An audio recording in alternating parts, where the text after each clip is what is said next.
अस्सलाम वालेकुम।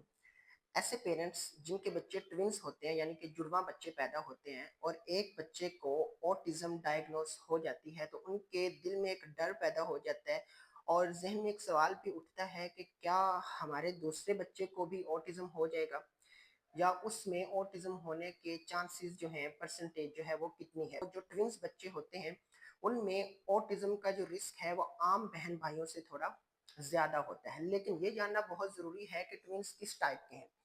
2 तरह के अमूमन जो ट्विन्स होते हैं आइडेंटिकल ट्विन्स जिनको हम मोनोज़ाइगोटिक भी कहते हैं। ऐसे ट्विन्स जो सेम एग से बनते हैं, उनका जो डीएनए है वो ऑलमोस्ट सेम होता है, तकरीबन सेम होता है। तो ऐसे ट्विन्स में आइडेंटिकल ट्विन्स में जो दूसरा बच्चा है उसमें ऑटिज़म होने का जो रिस्क है वो 60 टू 90% तक हो सकता है।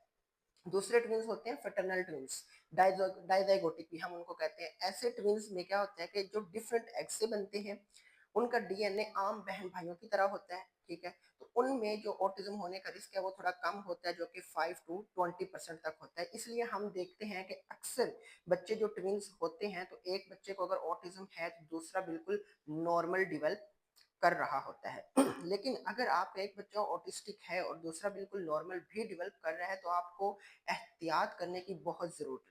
डरने की ज़रूरत नहीं लेकिन एहतियात ज़रूरी है। आपने दूसरे बच्चे को भी ऑब्ज़र्व करना है कि क्या उसके सारे माइलस्टोन एज एप्रोप्रिएट हैं?